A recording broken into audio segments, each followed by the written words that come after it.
Good evening, everyone. I am Kilodal from Starsmadas, and I really need to get this video out before I go to sleep and forget to make the video later. This is a Field of Fleet video where I teach you about a specific build for Attack Wing. And this is a non-competitive build. It's a Wolf 359 style fleet. So I wanted to, within 200 points, create a fleet of ships that were essentially supposed to emulate Wolf 359. So first off, I went and looked through the different classes of ships that were in Wolf 359. So there's a whole bunch of them. A lot of them I do not recognize. But a few of the ones that do appear in the game include the Excelsior class, the Nebula class, the Miranda class, the Constitution Refit, and the Oberst class. So those are all ships I'm going to be utilizing in my fleet. So let's start off, and these ships are going to be actually based, some of these ships are just going to be filler, and some of them are based off of actual specific ships that were in it in the story. So let's start off with an easy one, the USS Saratoga, which will be played by a generic Miranda class. It will have Benjamin Sisko on it, and Jennifer Sisko, because in the first episode of Deep Space Nine, Benjamin Sisko is on the Saratoga, the Borg attack it at Wolf 359, and Jennifer Sisko dies, and the ship gets destroyed, but Ben Sisko escapes. So here I've got Benjamin Sisko, and I chose the Ben Sisko from the Robinson. I thought that would be a good one, especially for a ship that's going to be hammered and destroyed. This is the one where it lets you counterattack or get battle stations. So then I gave him, well, I put Jennifer Sisko on the ship, obviously, and that gave us an extra tech slot. So then I equipped escape pod there, so Benjamin Sisko can escape. Then I gave Benjamin Sisko the needs of the many talents, so he can discard Jennifer Sisko in order to repair the ship, so we can make sure that Jennifer Sisko gets killed. And then I included ramming attack to make sure that the ship gets blown up. Alright.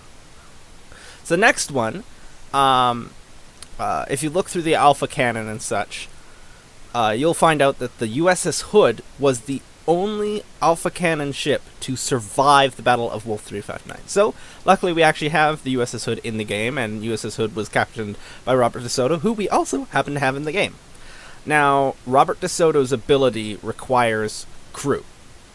So, I threw on some generic crew. I chose Operations Officer, Federation Helmsman, and Science Officer. There's some pretty cheap generic Federation crew. I didn't want to go with any named characters because I didn't want them dying in this battle, essentially. I then added systems upgrade to boost its shields, to boost its survivability, because this ship is supposed to survive the battle. I gave it heavy graviton beam, because that's an anti-Borg weapon, and that, again, sometimes the best defense is a good offense. And finally, I gave it warp jump, because essentially once all the other ships are dead, you use warp jump, and you travel to the edge of the board, and you fly off, whatever side you want, and you call it the USS Hood escaping. Alright, so then these next four ships here are filler ships. And I gave them captains who I thought could have been serving in Starfleet at the time of Wolf 359 and may have been able to escape via escape pods. I just didn't want to give them all generic captains. So I put Benjamin Maxwell on a Nebula class, because he's commanded a Nebula class before, or technically will command one, because the Phoenix episode takes place after Wolf 359. That's why I didn't put the Phoenix in this battle, because it needs to live to fight another day. I'm actually using the blind booster Benjamin Maxwell, because this the other Benjamin Maxwell, I believe, only works his power with secondary weapons, and this ship is bare bones.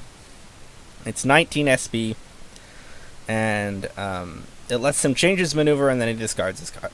So then we've got William Ross. I put him on a Constitution Refit, because that has a 180-degree arc, and his ability uses the 180-degree arc in order to debuff an enemy. And then I put Leighton on an Oberth because I thought, you know what? Oberths are sort of like Starfleet intelligence ships, sort of how they've been used in the show. So let's put Leighton, because he's all about cloak and dagger stuff in classified missions. And finally, you might be wondering, why is there a Maki Raider with an independent captain? I read on, I think it was the Memory Alpha, that there was one civilian ship that was caught in the Battle of Wolf 359, so I thought, well, the Maki Raider is an old Federation cargo ship that was used by civilians, as well as used during the Cardassian Border Wars. So I thought that would be a good civilian ship to go with. I was tempted to use the Bajoran Scout, because the Bajoran Scout, its ship had been... that ship model is used all the time in the shows. Just for any random old race. But I thought, you know what? Bajor, I think, is still occupied at the point in time, so let's not go with that.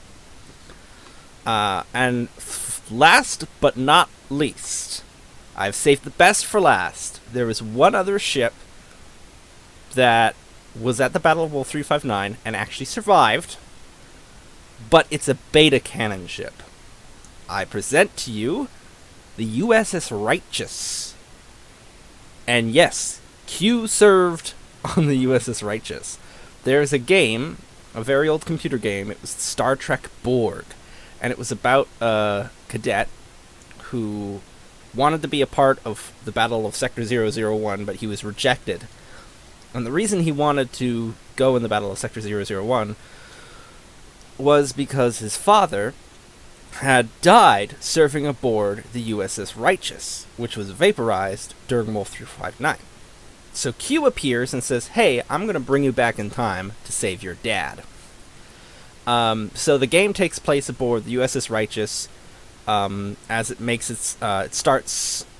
The timeline sort of starts 4 hours before the Battle of Wolf 359, when the Righteous encounters the Borg cube and then escapes.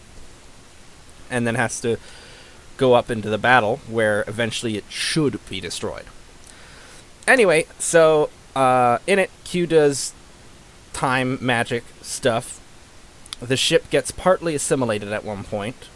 Kind of gets hijacked by the Borg a little bit. Basically, they plant like a beacon which is going to like show the Borg how to like get past the shields or something like that. So I represent that as integrated Borg technology with distribution nodes, because it wasn't like a full assimilation. It was like there was one part that was left on the ship that was like messing with it. Next, I gave it Temporal Observatory here.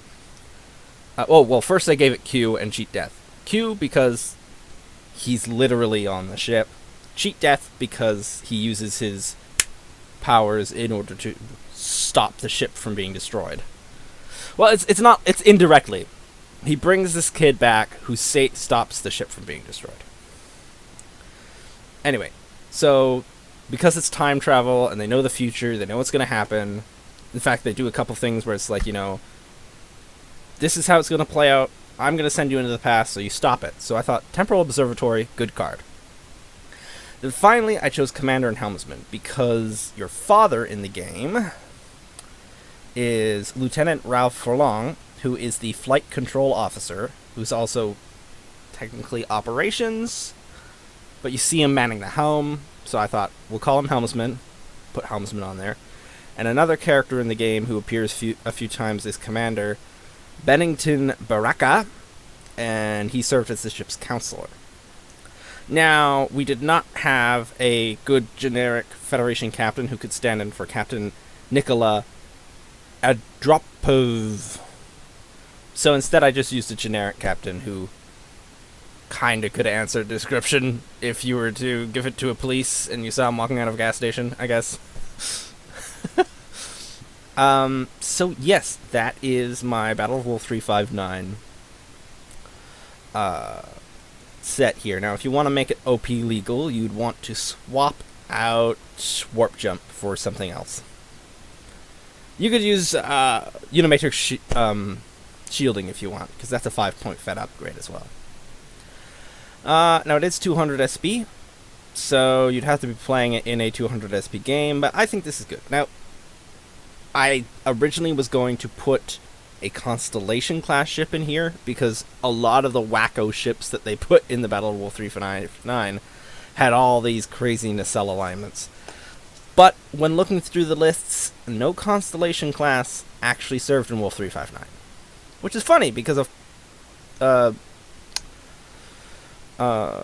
Constitution class did. Anyway, so that's really all there is for this episode.